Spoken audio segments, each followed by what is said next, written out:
Shasha. This is episode number 86 of the Homeowners Show. Whether you're DIY or looking to hire, we're here to help you find the best information and options for you and your home. My name is Kevin Hackett. Here with me is Craig Williams. Hello, and welcome to the Homeowners Show. We're glad that you could join us from your Corona 2020 self-contained quarantine bunker.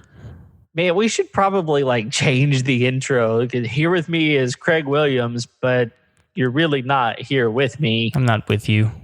You're beside me on the screen. That's right. That's about it. It's the warmest, fuzziest homeowner show you've ever experienced. This social distancing sucks, man.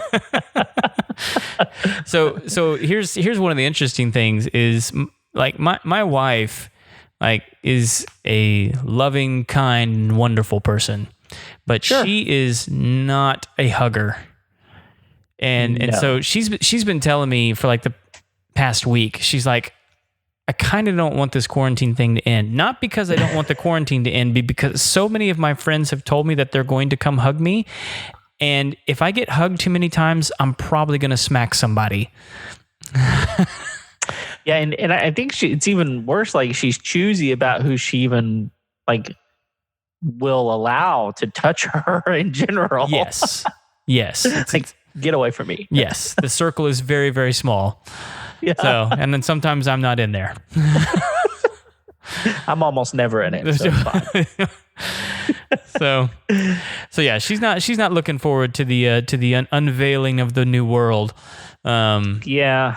Well, not because she doesn't want people to get back to normal, but she just may continue to self quarantine for a while just to let everybody get the hugs out, and then she'll emerge from the cave. Yeah, it's interesting because there are some of us like me and like you who love being around people. Yes. And love being, social and those sorts of things. And then there's my wife who I'm really not sure she notices any difference right now. She's good. She's fine. She is fine staying at home and never leaving. I get to ratchet up my introvertedness? Deal. Exactly. I don't know. I mean, I'm sure that extrovert or introvert marriages work really well, but I know that my extrovert marriage works really well. Yeah, I mean, we have a weird dynamic because I'm probably in that weird extrovert introvert borderline, because I do really enjoy social interaction and being around other people, but at some point I reach a threshold and I want to go be in a cave. And it's not I think as a man, on some level, there's just let me go do my thing, leave me alone. Almost every man has that, at least somewhere. I would hope so. Otherwise, this isn't normal. No. And then there's probably a lot of this that's not normal anyway, but I just don't need one extra. Yeah. So no, I get it. Well, how's everything around your house? It's good, man. I'm not here a whole lot still. Still out saving the world. That's right. One bug at a time. So since the kids have been home, I think I mentioned this I don't know if I mentioned it a few episodes back. I can't remember. But one of the big things my wife wanted me to make sure and get taken care of was that the pool was warm enough for the kids to start swimming in it. And once again, nothing's normal at my house. So it's difficult to get my pool warm because it never sees the sunshine, because it's kind of indoors. It has a roof over it. It's under a roof. It's in a building under a roof that is not an enclosed building, but it's under a roof. Sure. Never sees the sunshine, so it can be 90 degrees outside, and if you didn't have any way to heat the pool, it would be 65 degrees, no problem. It's cold in the middle of the summer. Yes, it's quite chilly. And so one of the ways that we work to make that better is we put a solar heater in. And I don't know if people know what that is. It doesn't mean that we have a solar powered pool heater. It means that we have black rubber lines. I mean, it's actually designed in order to heat pools, but like that you put it on the roof of a building, you run the lines from the pump up on the roof and pump the water from the pool through these black, they're very small black lines that, absorb the heat of the sun, heat the water up, and then pump it back into the pool. It's actually pretty effective when it's hot outside. The problem with early spring in Texas is, like it's been for the past 3 nights, it's been down in the 40s. Right. So it's gotten kind of chilly. So we decided to be a little more proactive, and it's a smaller pool, so we didn't want to spend like $3,000 on a pool pump, on a pool heater, which just seems ridiculous, by the way. But that's generally about what and that's just what the unit costs. That's not getting it installed or running the electricity over there or running a gas line over there or any of that kind of stuff. So we did a little bit of research, and figured out that we could get a propane, water heater. And these propane. And so it runs off 2 D-cell batteries and propane. It's super, super cool. Cost us $120. Wow. Yeah. It takes a little bit of, plumbing prowess to get this. And we're still working the kinks out. I mean, because it's not designed to be functioning the way that we're using it. Well, welcome to your house. Yeah. So what these things are designed, and for what they are, man, they're fantastic. I mean, if anybody has like a primitive cabin and they want to be able to take a hot shower, this thing would be fantastic if you have access to any kind of running water. Okay. So basically you pump water in it's a tankless water heater is what it is. Nice. Yeah, and I think they're made in Taiwan or something, because none of the things on the outside are in English or in any kind of good English. But basically you hook up an inlet, and then the out, and then a gas line, and that's it. And as soon as water starts pumping into the thing, it clicks on, and let me tell you, man, it'll pump water out that's about 140 degrees. No problem. No problem. Goodness. But the issue has been the way that our pool pump is set up, that as the water begins to circulate, the water circulation is so strong because of that pump that rather than continuing to push water out to this water heater, it actually eventually creates a suction, like a vacuum. And so it begins to pull water where it was at one point pushing water. Oh, well, that's not good. Yeah. So the way I got around that is I end up putting a backflow preventer on the line coming out so that it can only push water. Okay. And that seems to be working better right now. But if you just hook a regular hose bib up to it and you want hot water, you can get hot water until you run out of propane, man. So, okay. So I guess the question I've got is you really only run this thing whenever you want to swim in it, right? Is that the way that works? Well, I mean, you run it whenever you run the pool pump. So whenever you run your filtration system, and so and we have a toggle switch, and so we'll go out there and we'll set it and run it for a long time, and within it's not a huge pool, but it's not a little pool either, right? And so within about 3 days, we were able to raise the temp on the water about 5 degrees. Okay, which is pretty significant. Yeah. And so now that we've kind of got it figured out, we figure we'll be able to get the water well above 80 degrees within a couple of weeks. Okay. So at that point, how much propane are you using? So just the 5-gallon tanks. Okay, so, but how often do you go through one of those? We went through just to get going, we had a half a tank, and and this was running it quite a bit. But we went through that one in about 2.5 weeks. Okay. That's actually not bad at all. Yeah. So, I mean, a refill on a 5-gallon propane tank's $15. Right. So, I mean, and we just went and bought 3 more just to keep it running. So, I mean, all in all, with $120, and another 45, I mean, like we're still under $200 to get the pool heated.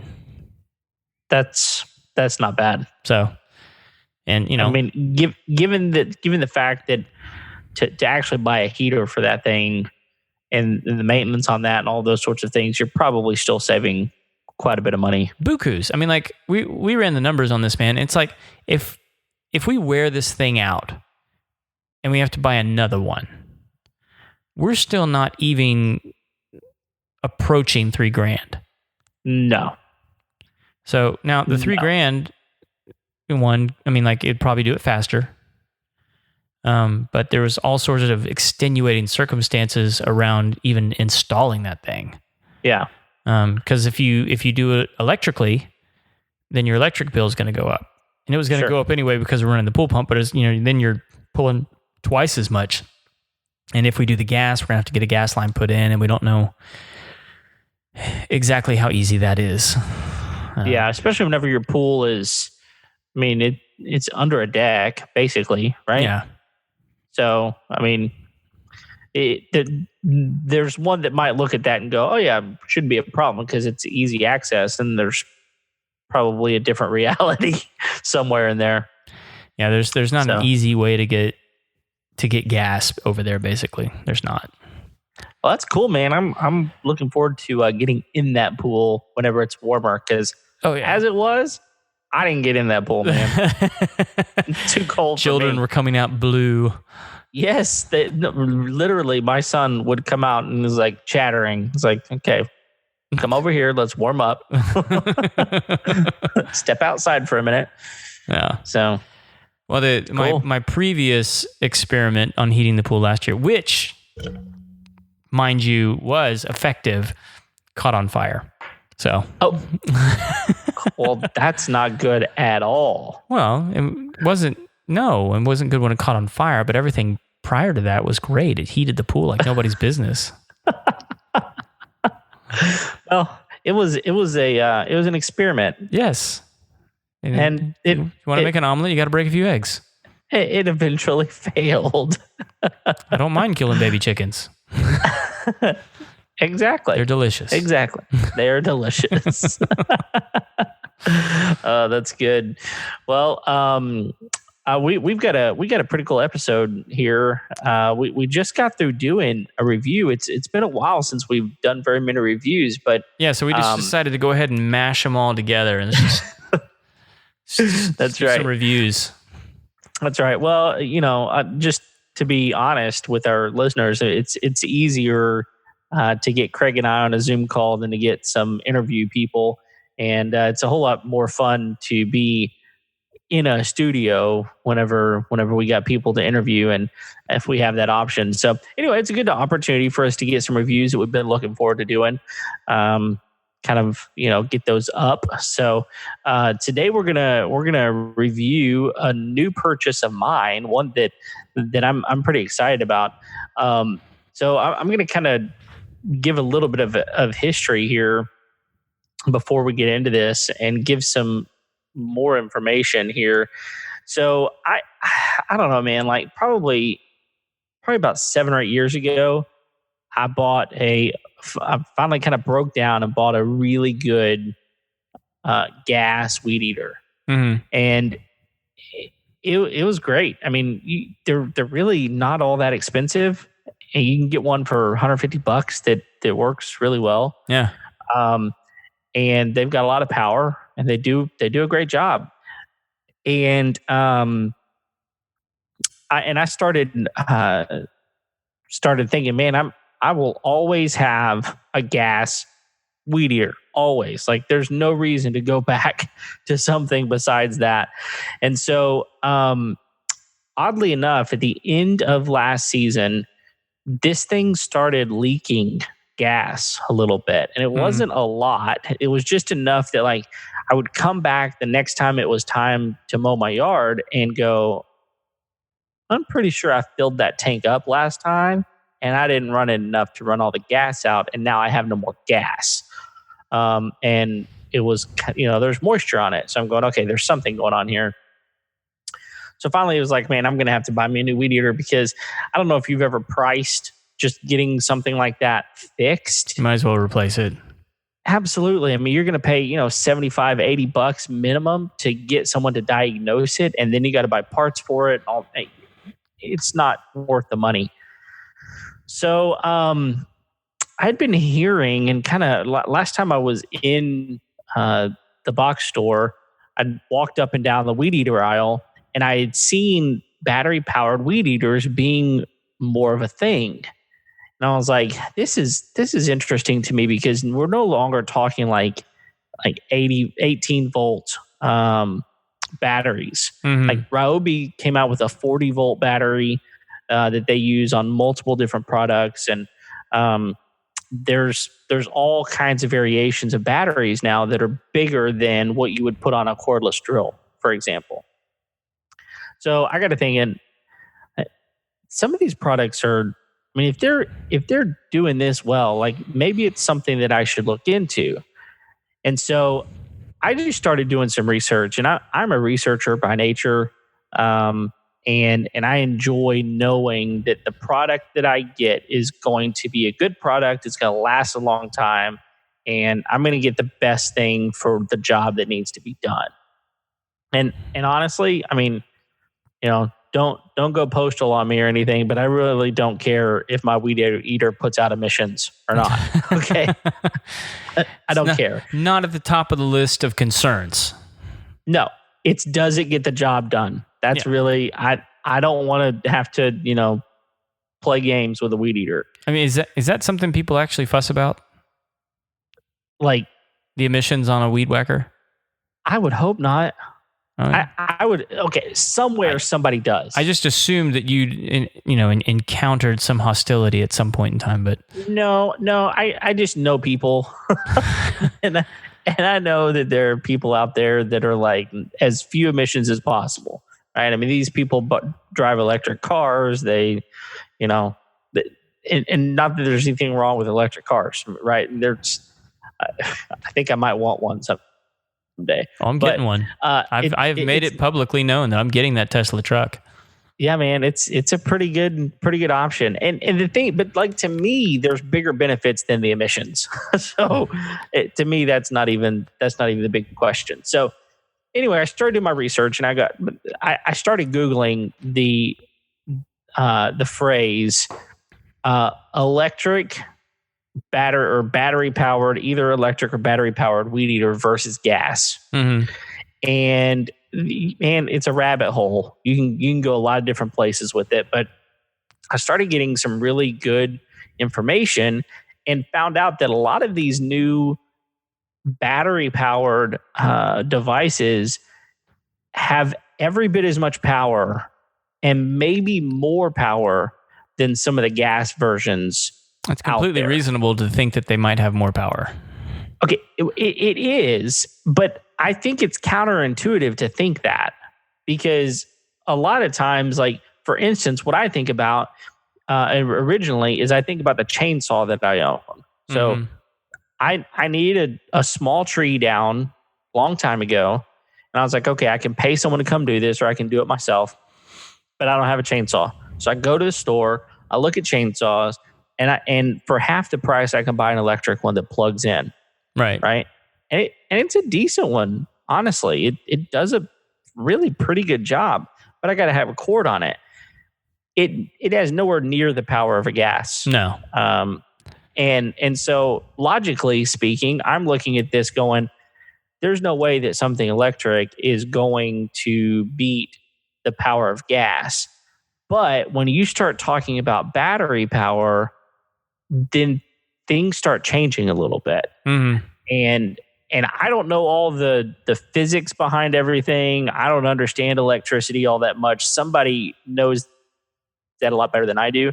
But for instance, I know there's a reason that a golf cart that's electric has 6 batteries in it. Right. There's 6 volt batteries rather than 3 12 volt batteries.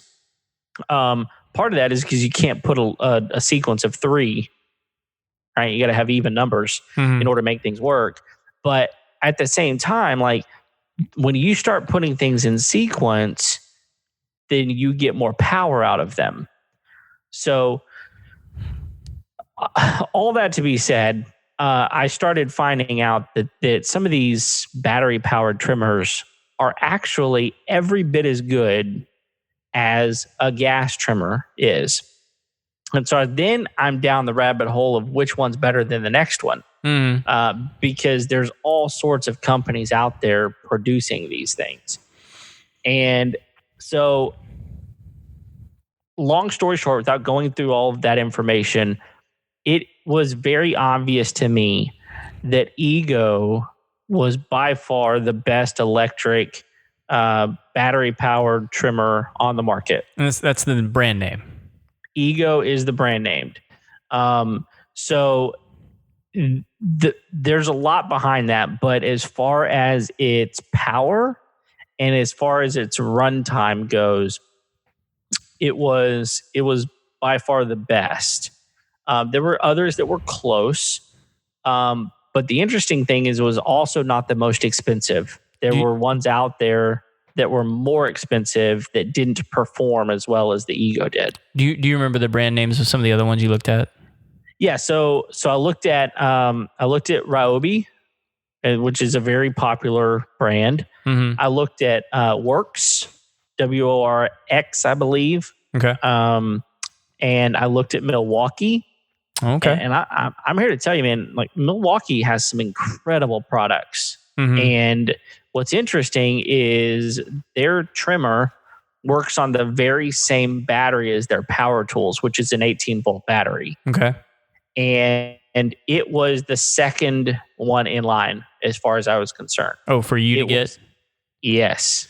And it was running on an 18-volt battery. But Milwaukee has some really incredible power tools, including like, miter saws and compound miter saws and all kinds of stuff that runs on an 18-volt battery. And outperforms a lot of other power tools out there. And so one of the things I would say is if you've got a system, stick with your system. Sure. If you've got a Milwaukee system, go get that trimmer. If you've got a Ryobi system where you're already using their 40-volt batteries, it makes sense to go get one of those trimmers, even if it may not be the best one on the market, right?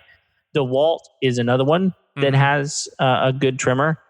But at the end of the day, none of them outperformed the Ego. So before I really get into the trimmer side of things, one thing I want to do is I just want to run through a list of some of their products because I think it is astonishing some of the products that they've got. So one of them is just to kind of start at the top, I think, is a mower. So, there are other brands that have mowers as well, but there's a few things that are unique about it. One of them, and whenever I bought my last mower, I was very intent on buying one that had a blade stop on it. So do you know what I mean by that? No. So basically, I can shut the blade off without stopping the motor. Okay. So, for instance, let's say I'm bagging my grass. Most mowers that you buy, when you let go of the handle, the whole thing stops. Right. So every time you put the bag on, you're ready to go again, you got to pull the cord. Right. Right. So I was tired of pulling the cord. So I wanted to pull the cord one time. You get a blade stop. It basically means you can let go of the thing and the blade shuts off, but the motor doesn't shut off. But you're talking about, this is all like on push mowers. This is on push mower, like what I currently own, a gas mower. Yeah. I wanted to make sure I had that feature. Well, lazy people like me have no idea what you're talking about when you say pull start. Well, that's okay. So you go to one of these types of mowers, and first of all, they're very quiet because there's no big, massive gas motor, carburetor, all that kind of stuff making noise. And so you press a button and it starts moving. It is self-propelled. but you don't have to have the blade going in order to move the thing. So that's kind of a nice feature. Yeah. But it's also got 2 blades on it. It's got a mulching blade and a regular cut blade. Okay. And honestly, like from what I can tell, it doesn't interfere with each other. It doesn't have any issues, and the thing works really, really well. It's very powerful. It's got I think it's got a 60-minute runtime on it, which isn't bad. That's on one battery. Yeah. So one of the things I'll mention about batteries is they've got all the batteries fit on all of their products. Okay. So that's kind of a neat thing. And they have different size batteries, I'm guessing. Different sizes. So the lowest one is a 2 amp hour battery, and the highest one is a 7.5 amp hour battery, which a little bit deceiving on what that actually means. It doesn't mean you get 7.5 hours out of that deal. It just means that you're getting quite a bit more capacity out of that battery. Okay. So, depending on which batteries you're using, you're going to get more time on that mower. But they've got a mower, and it's from what I can tell, it's a good product. They've got a couple of different blowers. One is just a handheld blower, and this is going to be. They've got different models, but it's going to be equivalent to any gas-powered handheld motor, handheld with a motor blower. It's going to do a great job, but they've even got a backpack blower. So, and so you think about this, like this thing is a lot lighter than something that has to have a tank on it and a motor. All you got to do is put a pack on your back and stick a battery on that thing, and you're good to go. And the thing has really, really good power on it. I was reading some of like the CFMs and stuff. It has between 320 and 600 CFMs with a maximum air velocity on it of 145 miles per hour. So I have no idea what a CFM is. It's and as soon as you said that, I knew I was going to forget. Basically, it's the amount of airflow that it pushes through the cylinder per minute. Okay. So it's a flow amount of air. Okay. So it's an acronym for something that it is. And as soon as you ask me about it, I'm going to forget because that's what I do. It's up there. It is cubic feet per minute. I had it. It just came to me. Okay. Cubic feet per minute. So couple of different blower options. They've got hedge trimmers. They've got chainsaws, dude, like legit chains. Yeah. They've got an 18-inch chainsaw, all the way down to a 14-inch chainsaw. So and they've got real quick, are these guys mainly focused on like outdoor, like lawn maintenance tools? That is all they do. Okay. So they're not doing like drills and saws and all that other stuff. They are not doing power tools. They're doing outdoor lawn equipment primarily. There is an exception to that, and I'll get to that in just a moment. Are they a fairly new company?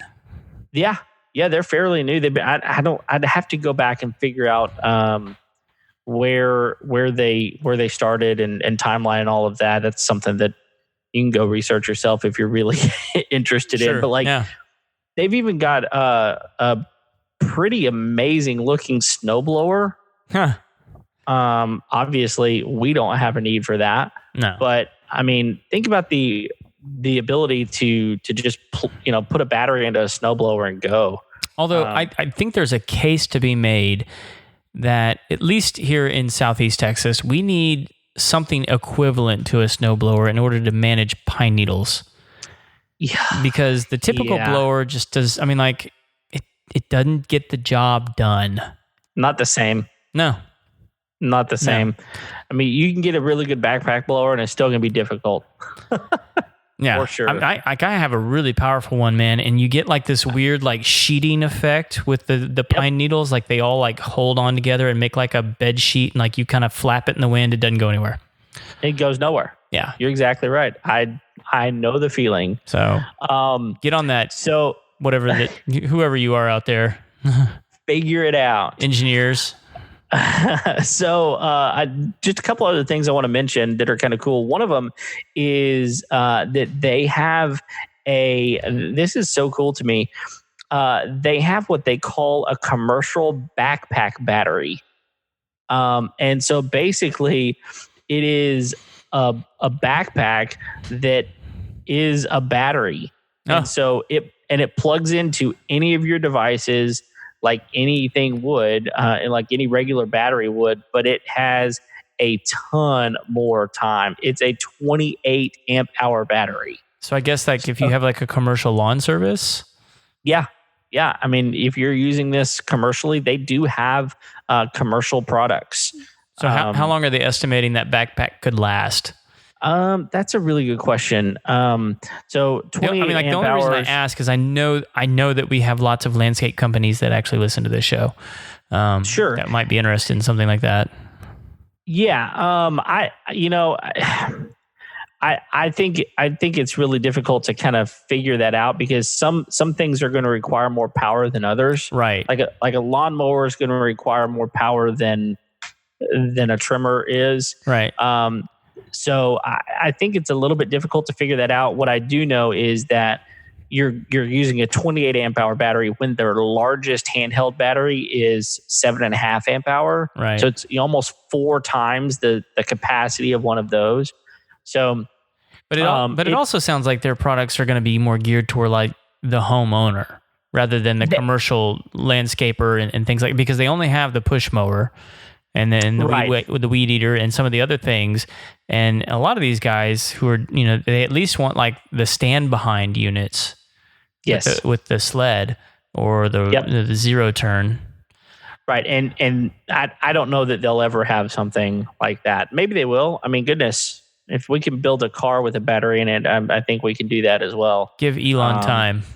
That's exactly right. So speaking of that, one other product I want to mention before I get into talking about the trimmer for a minute, which won't take forever. So don't think that we're going to be too much longer here, is that they have some portable power things. Like they've got a 150 watt power inverter, but they've also got a 3,000 watt generator.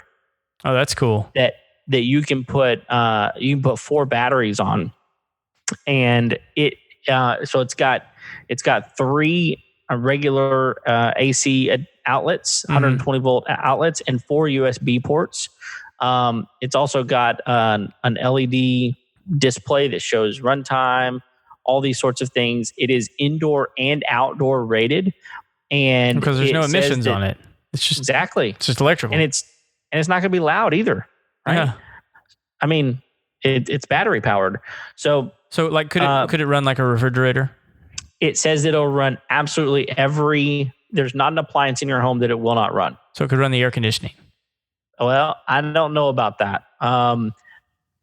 That's typically not an indoor appliance. So I mean, that'd be the real test, honestly. It would be, but it's running 120 volt outlets, not 240. Yeah, or 220 or 240. So yeah. So anyway, the point is, I mean, that's a pretty slick device. Oh, heck yeah. To have. In fact, if I can figure out a way to con myself into buying one of those, I probably will. Well, which to me raises like because you've got the trimmer, right? Yes. The weed whacker. And so did it just come with the one battery?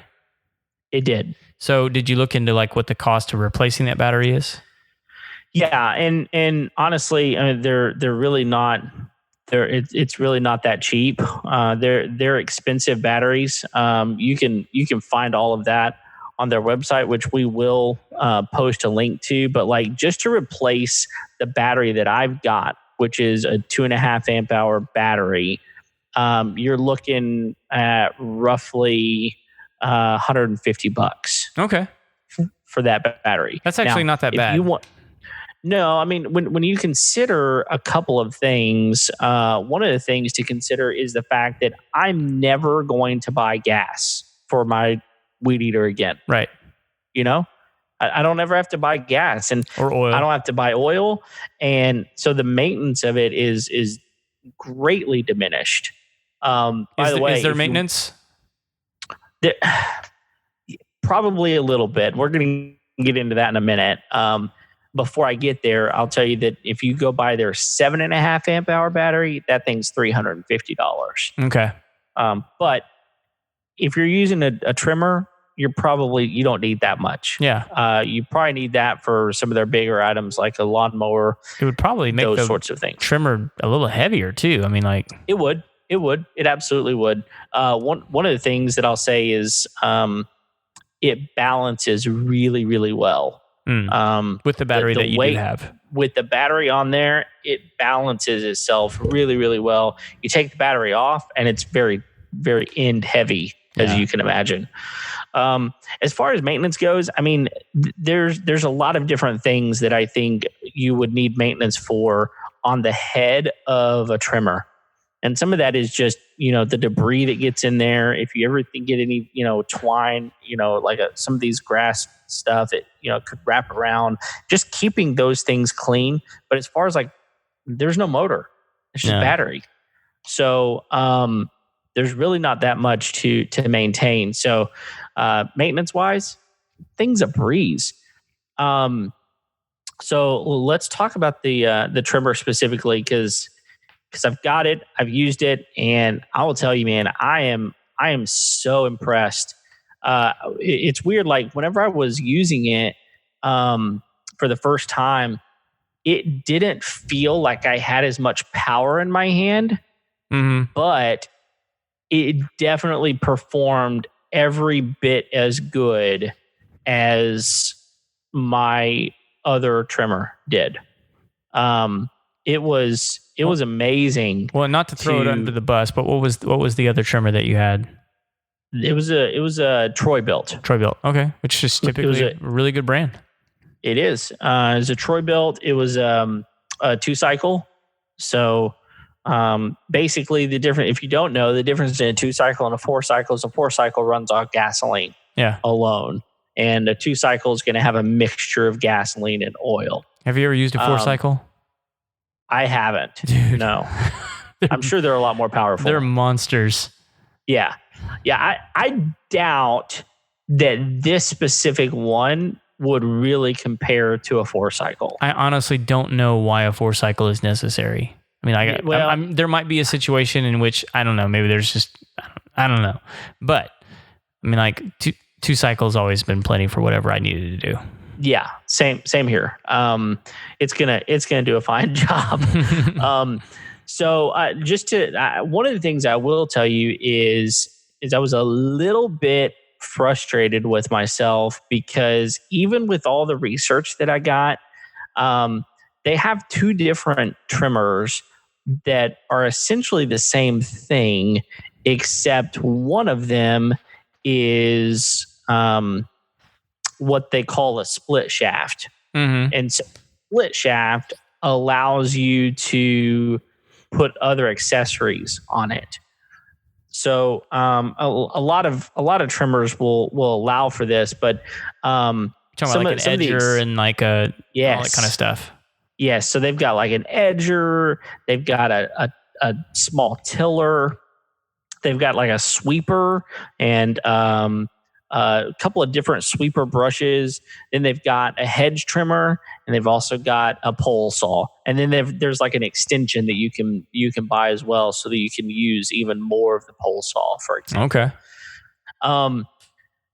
I thought for some stupid reason that that was the only one that they were selling in the model that I was getting, which was untrue. They have one that is just the tool, and then they have one that is the tool that you can also put accessories with. So the difference was, when I bought mine, the price of the tool with the battery was $230. If I were to buy the one with the trimmer, with the power load that you can put different adjustable attachments on there, it was $350. So, another $120 for the tool, and then you have to buy all the accessories separately. Right. So, for example, let's just take the pole saw for instance. I went and looked because I was curious, how much does that 18-inch chainsaw cost? One of the things that it has on it, which is crazy, it has a big old LED light on it, which is pretty awesome. But you can buy the tool by itself for $200. The chainsaw. Okay. I've already got a battery. Right. I've already got a battery for it. I didn't necessarily have to go buy another battery with it. And so if you go buy the pole saw attachment for this trimmer, it's $160 or $170. So for another $30, you get the entire tool. Now it functions differently, right? Right. Pole saw is going to have a different function, but I'm just saying, if you're looking for a chainsaw, you got to kind of weigh the cost. Do you want just the tool, or do you want the interchangeable parts option?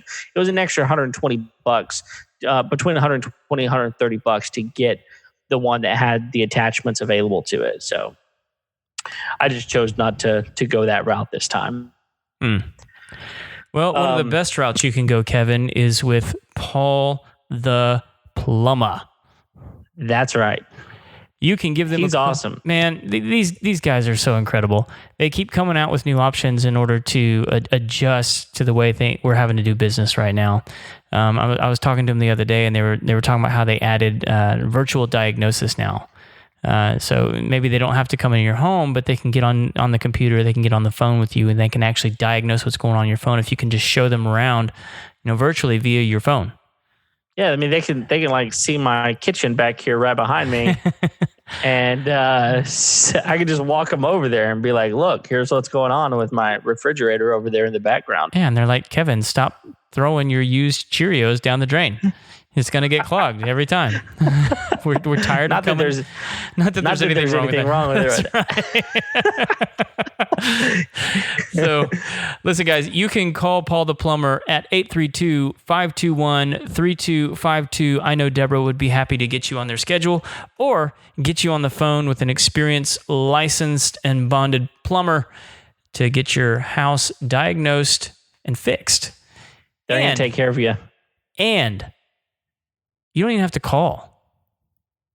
I mean, all you got to do is get on Facebook, right? Get on Facebook, click book now, or go to paultheplumberllc.com, click book online. You can book an appointment there. Send them an email if you need to. It's simple. Give them a call. It doesn't get more simple than that.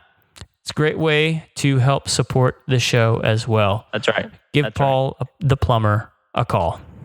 That's right. So I got to tell you, man, like this trimmer, this is one of the rare situations where I actually got to see this thing. Yeah. And I got to tell you, like I was pretty impressed. Yeah. In fact, whenever I pulled the trigger on it because I didn't let him touch it because coronavirus. Even though I was gloved and masked. That's true. You absolutely were. You're being responsible. And standing 6 feet away, which I think I still could have reached the trimmer at 6 feet. That's true. You got monkey arms. Not that I'm upset or bitter or mad or plotting my revenge. That's okay. I'll let you borrow it someday. But I pulled the trigger on it, and he went, "Whoa!" Yeah. You're like, "Wow, that was not what you expected to hear." I was expecting to see a windmill. Yeah, you did not see a windmill. No. And the next thing you commented on was like, you said, "Is that a carbon fiber shaft?" Yeah. And I said, "Yes, it is." Yeah. Well, so, but like, here's the thing that took the cake for me is when I saw it electronically adjust I don't even know what you call it, but the line on the trimmer. Yeah.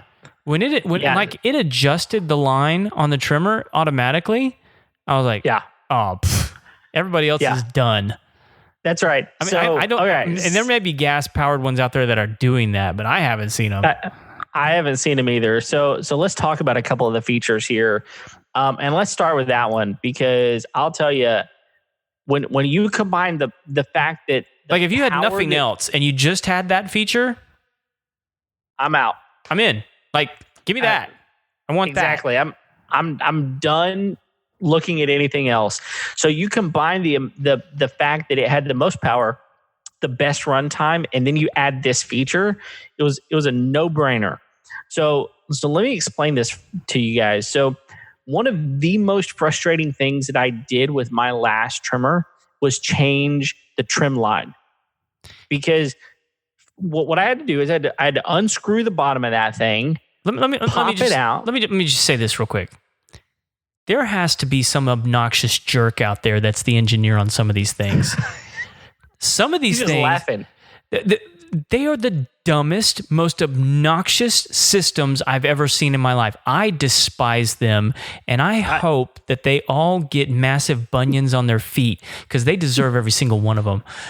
I hate those things. I agree. I mean, like, there's nothing wrong. Like I don't know what it is, but like when I was a kid and my dad used to make them, like there was just the simple wraparound. There was 2 levels and you wrapped them around and then you stuck it through the hole. And when you needed more, you popped it on the ground, the spring loaded it and popped it out more. I don't know what's going on with some of these other ones. I know. I agree. Well, so I'll tell you what's interesting is mine is the one that I just got rid of is very much like what you were just talking about. You wrap it around. There's two different like levels. Levels that those go in. Wrap it around, stick it through all the. But man, it was never that simple. Part of it is because that bump stop that you had to unscrew, like that thing, it wound itself tighter. Yep. Whenever you turned it on, you could not do it in a loose way. I had to use a strap wrench to get that thing off every single time. And it was annoying. So that guy needs to be throat punched. I agree. If you're that guy, send the show a message. We'll send you a virtual throat punch. Exactly.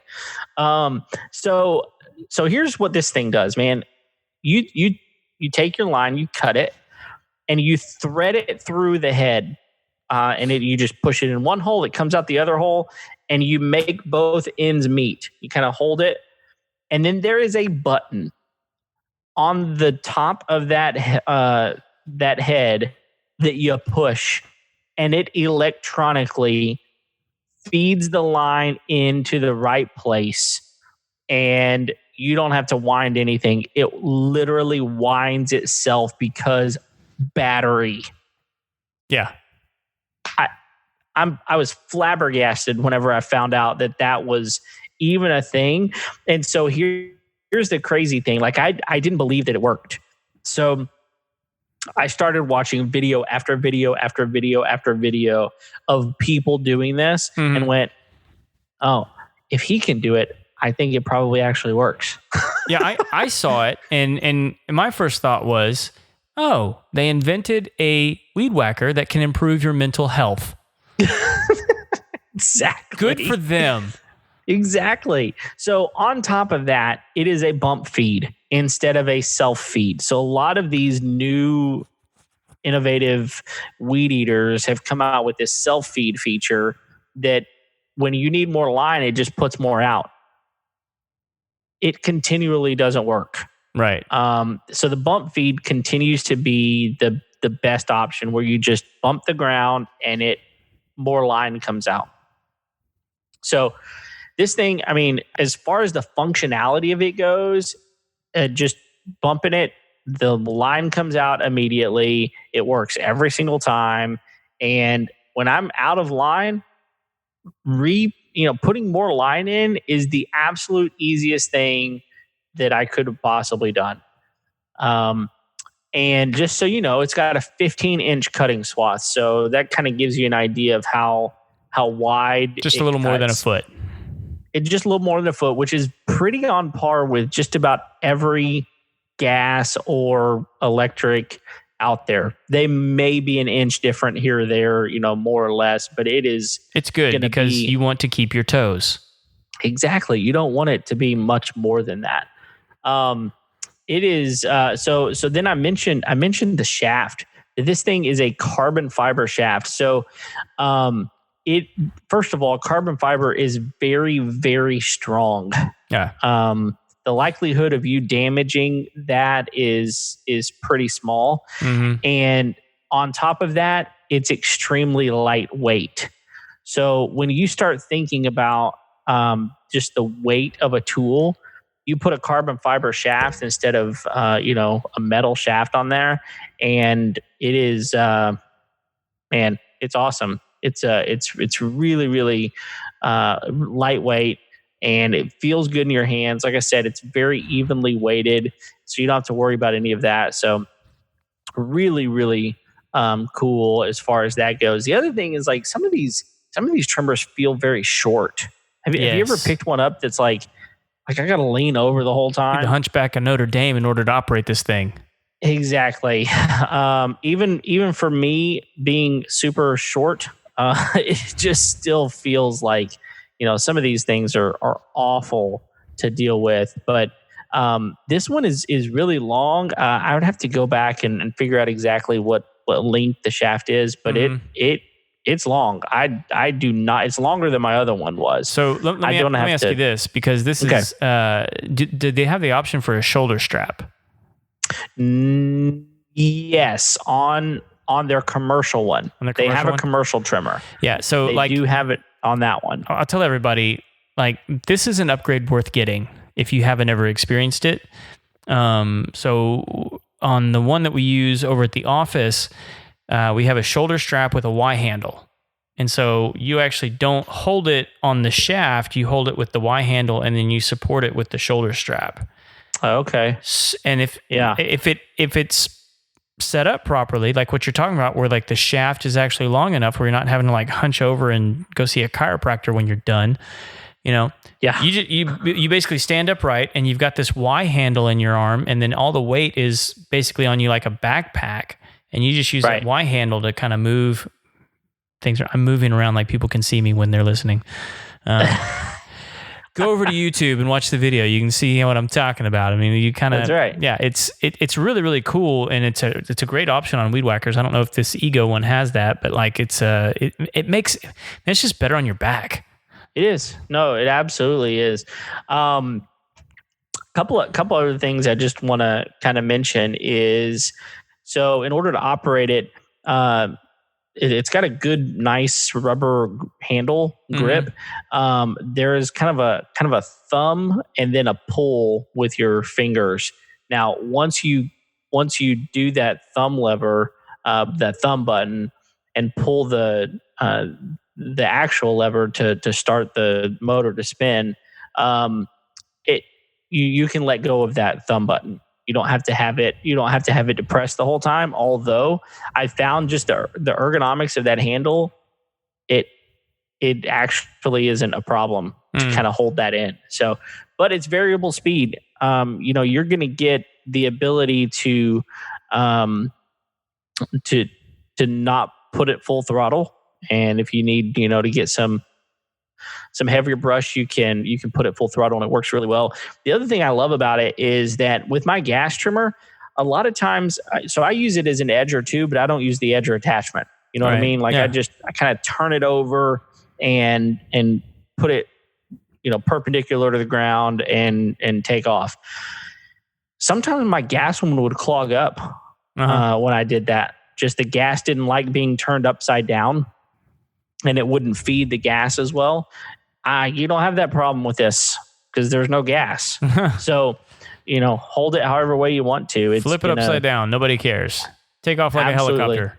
That's right. Dude, that's what they need to get into right there is the helicopters. Well, you need to be able to like join 4 of them together. Oh man. Transforming lawn equipment into rideable drones. There you go. Man, that's your business right there. If you can make that happen, you got some money coming at you at that point. I'll give you some. There you go. Yep. So, I mean, honestly, there's not that much that goes into a trimmer, really. Does it cut the grass? Does it not? Does it kill, cut through the weeds? Does it not? This thing does a phenomenal job. I guarantee you that it has every bit as much power as my gas one did. Does a phenomenal job. The ease of the self-load feature on the line, and that's worth it. And to think that the maintenance is so much less that I'm never going to have to buy gas for this thing. Like, I mean, just back up real quick, just so everyone understands. How long does it take you to load line into this trimmer? Like, from the time that I start loading it, so it's already cut. No, like you can include the cut time. That's fine. I could reload this thing in under a minute. Want everyone to just like soak that in for a minute. Under a minute, like cutting it, inserting it, pressing the button, it goes done. That was a very accurate impersonation of the weed whacker, by the way. It sounds just like that, doesn't it? It does. So to me, to not have to mix oil ever again, but even beyond that, like I'd gotten lazy, and I would go buy the pre-mixed stuff, just because it was already mixed. Dude, I don't know what was wrong with me, because one of those gallons is like almost $20. Yeah. And so just think about that for a minute. I bet you in my lazy years, I probably bought 10 of those. I basically paid for that trimmer. You paid for the battery. Exactly. Exactly. Now, okay, let's talk about the battery for just 1 minute, and then we can kind of be done. So these batteries are incredible. They're not just the typical lithium batteries that they've always had. You can go do some research on how they put the battery together and what makes it different. One of the really cool things about this battery is it's smart. So you can leave it on the charger all the time. You do not have to take it off. Even through the winter months, if you want to take it off the charger, you can, but you don't have to. What it will do whenever it's quote unquote dormant is it will reduce itself down to 30%. And hold at 30%. It will not expel itself past 30%. And the research that I was seeing was saying that in order to preserve a battery, you need to keep it below 50% and higher than 20% in order to kind of keep it safe. So at that point, what you do after the winter months is you just take it off the charger and plug it right back in, and it'll rapidly charge itself back up, and you're good to go probably about 30 minutes later. So it's a very smart battery. There's not a lot to do with it. You don't have to worry about, do I have to run it all the way down before I charge it back up? No, it's like your cell phone. I mean, you can charge it at any point and it's not going to kill the battery. So the batteries have a very, very long run time as far as that goes. I haven't done all the research to figure out exactly how long you're going to get out of a battery, because again, are you running that battery every day? Are you running it every week, every other week? What are you doing with it? Really determines on how long that battery is going to last. Everybody's going to use it differently, but the batteries are really, really great. And I forgot to mention this. It's a 56 volt battery. Yeah. So, I mean, this isn't one of those battery. It's massive. But it's not so heavy that it, I mean, again, it balances very, very well. But yeah, 56 volt battery. It's one of the biggest on the market right now, and it gets the job done. It cuts the mustard, so to speak. It's a really impressive trimmer, man. Yeah. I'm pleased with it. I can see a day whenever I buy more of their products. I mean, I just think that they're doing a really good deal with providing a lot of power and a lot of quality products, while honestly it is good for the environment. And I if I can couple both and still get the job done, that makes me happy. Yeah, I think if there's anybody out there that has been using, you said Ego, right? Yeah. Ego. Mm-hmm. If there's anybody out there that's been using Ego products, we'd love to hear from you. I mean, like send us tag us up on Facebook, send us a review. Maybe you've been using something different than what Kevin has, like the mower or the trimmer or the chainsaw or any of those things. Yeah. Or some of the other attachments for the upgraded edger would be cool to hear about as well. So if you've had any sort of experience with these products, we'd probably love to hear from you guys. Absolutely. On Facebook, Twitter, Instagram, any of those places. So send us an email, info@homeownershow.com. That would be fantastic. We'll shout it out. That's right. That's right. Anything else, man? Man, that's pretty much it. I give it 2 thumbs up, and I say it is worth every penny, and I am super thrilled with it. So, and I don't have much else. What else do we need to discuss? No, I'm looking forward to borrowing it and not returning it for a long time. We'll see about that.